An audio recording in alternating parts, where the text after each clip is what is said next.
The first thing I saw when I stepped outside that morning was the bright yellow HOA violation notice nailed to my barn door. It flapped in the wind like a warning sign, screaming at me before I even got close enough to read the word. Eyesore violation, non-compliant structure, immediate action required. I let out a slow whistle. They'd finally done it.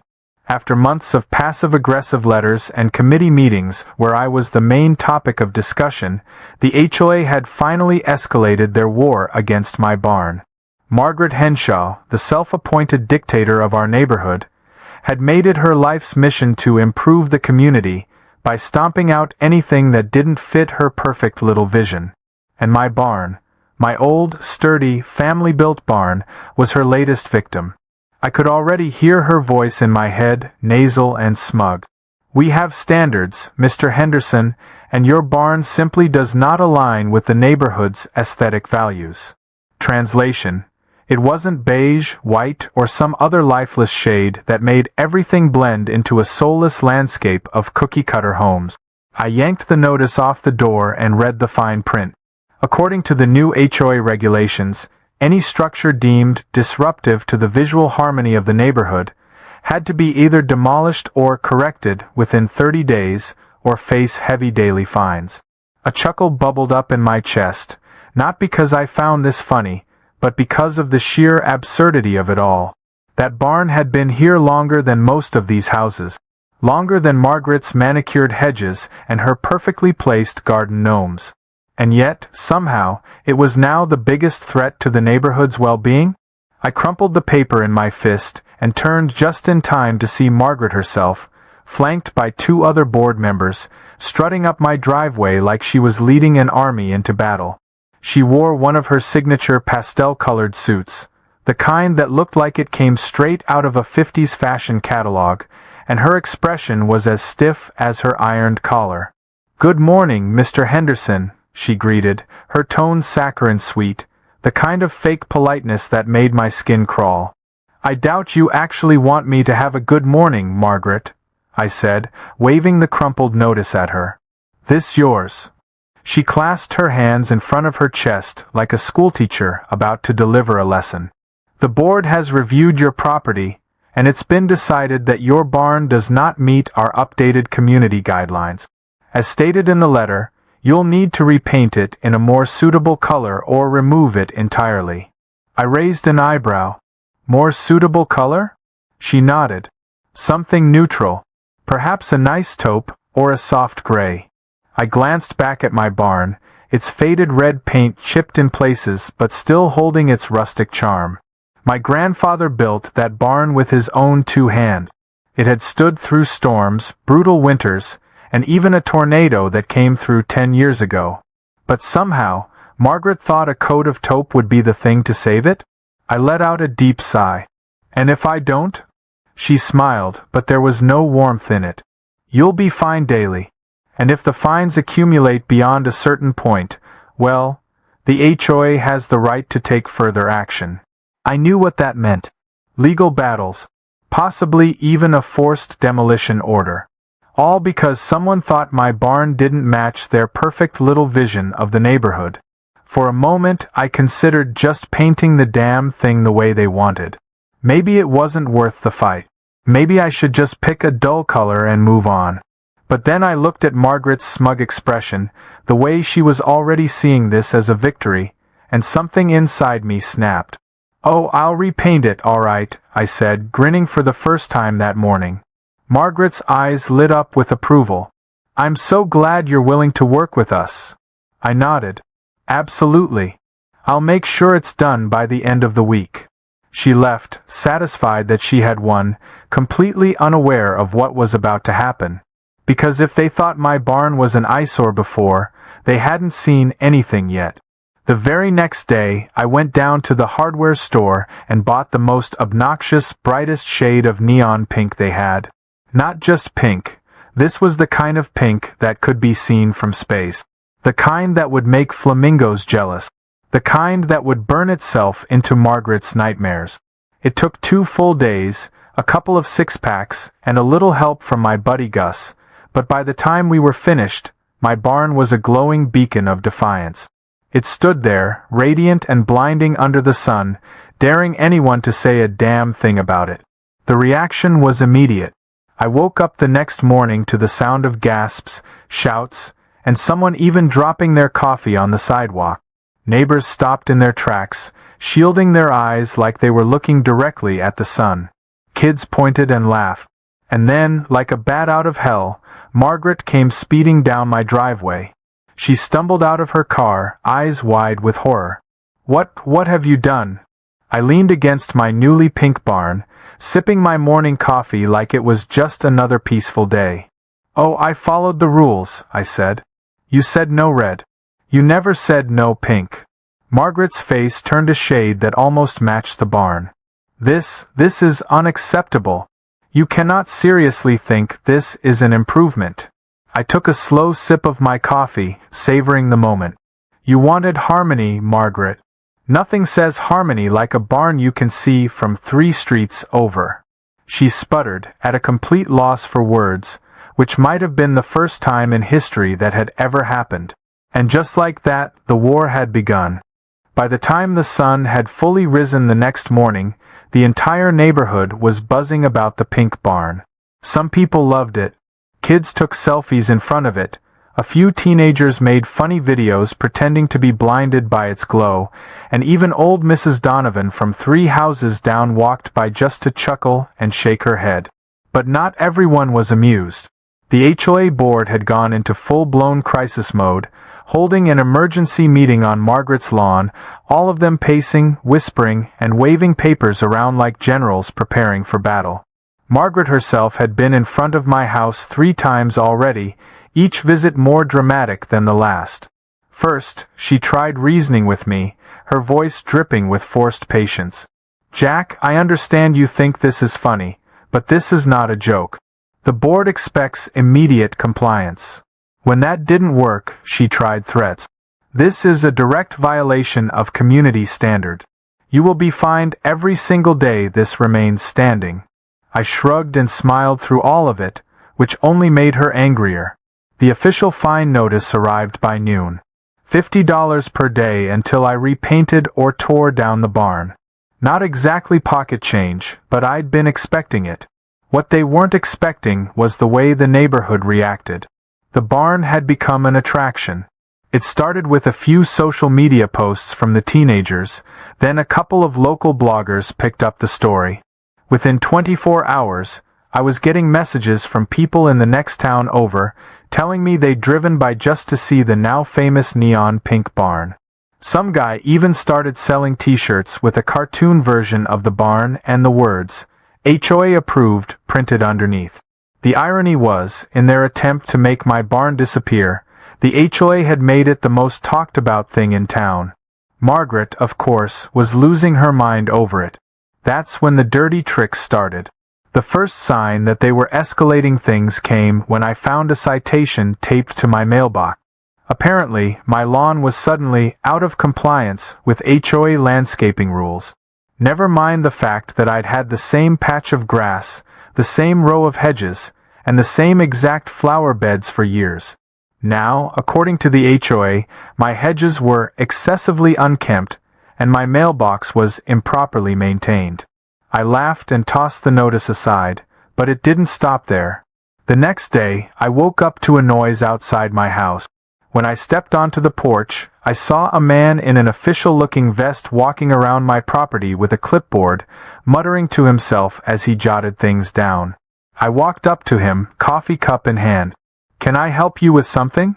The man adjusted his glasses and gave me a polite but stiff smile. "I'm with the county zoning board. I received a complaint about your barn." I sighed. "Let me guess. Margaret sent you." "I can't discuss the source of complaints, sir. But I do need to inspect the structure to ensure it meets all county regulations." I gestured toward the barn. "Be my guest." He walked around, measured a few things, checked the foundation, and then, after about 20 minutes, closed his folder and gave me a nod. "Everything seems up to code. Nothing to report." "Fantastic. Be sure to tell Margaret." His polite smile twitched like he wanted to laugh but knew better than to get involved. He just nodded again and left. By the third day, I'd received 3 more citations, including one accusing me of leaving my trash bins out too long after pickup day. I was almost impressed by the sheer pettiness of it. Almost. But I wasn't about to let them win. If they wanted to play dirty, I was more than happy to return the favor. That's when Gus called me. "I found something," he said the moment I picked up. "Something big."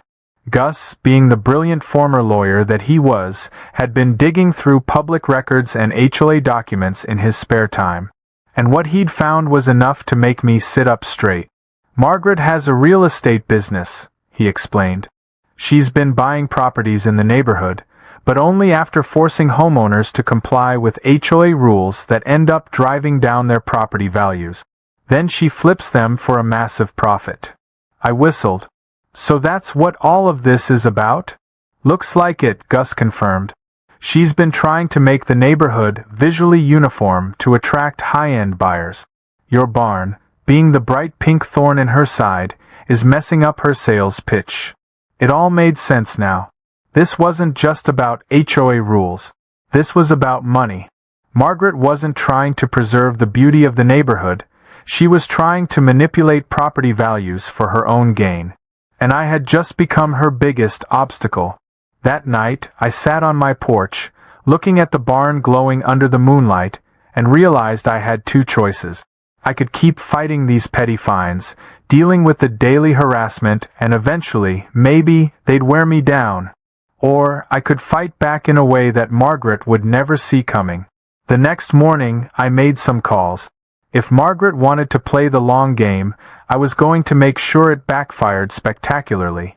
By the end of the day, I had a plan, and it was going to be the most satisfying thing I'd ever done.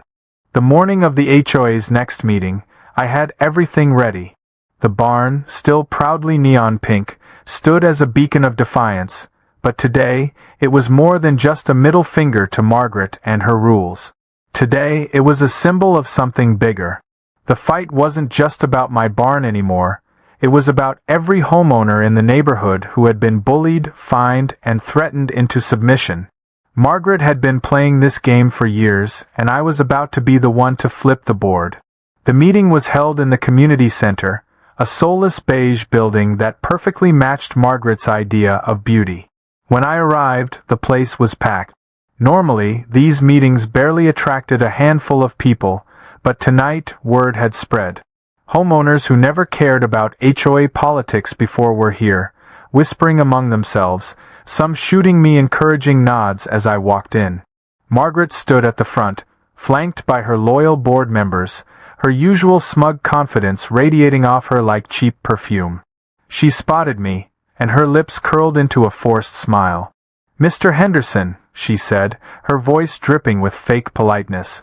"How nice of you to finally take an interest in community matters." "Oh, I've been interested for a while," I said, taking a seat near the front. "Just never had a reason to come until now." Margaret cleared her throat and straightened a stack of papers. "Let's begin. We have several important matters to discuss this evening, including ongoing violations that need immediate attention." Her eyes flickered toward me for just a second before she continued. "First, let's address the issue of non-compliant structures." Before she could finish, Gus stood up from the back of the room. "Actually, before we get into that, I have some business to bring up." He held up a thick manila folder. "I've been doing some digging, and I think the community deserves to know exactly what's been happening behind the scenes." Margaret's expression barely faltered, but I saw her fingers tighten around the papers in front of her. "This is highly irregular. You can't just interrupt." "Oh, I think he can," I said, leaning back in my chair. "Especially when it's about something that affects every homeowner in this room." The murmurs started almost immediately, people shifting in their seats, eager to hear what was going on. Gus walked to the front, flipping open the folder.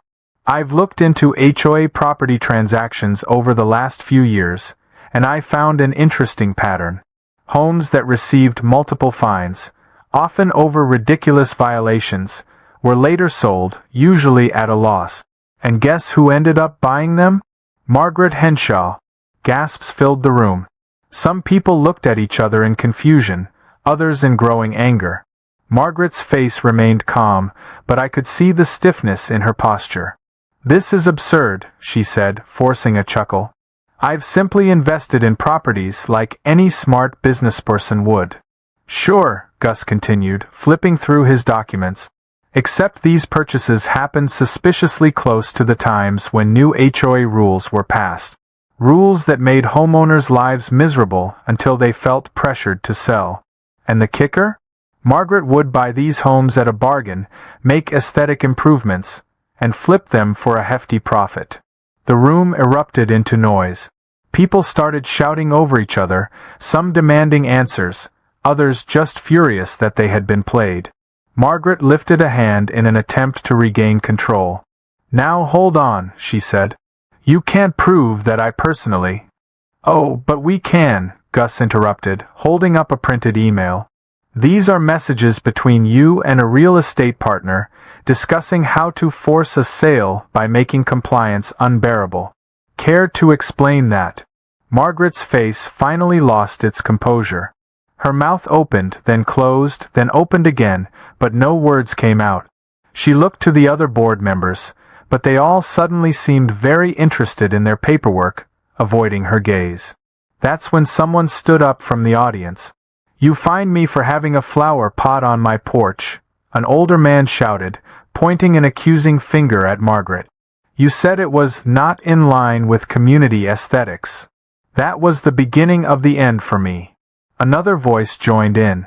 "You made me replace my perfectly fine fence because it was 2 inches too high. I spent thousands on a new one."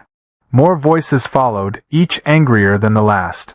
Margaret's carefully crafted empire was crumbling in real time, and there was nothing she could do about it. She had spent years ruling this neighborhood with an iron fist, but now, the people she had pushed around were finally pushing back. "I move for an immediate vote," a woman near the front called out. "Margaret Henshaw should be removed from the HOA board effective immediately." The cheers and applause that followed were deafening.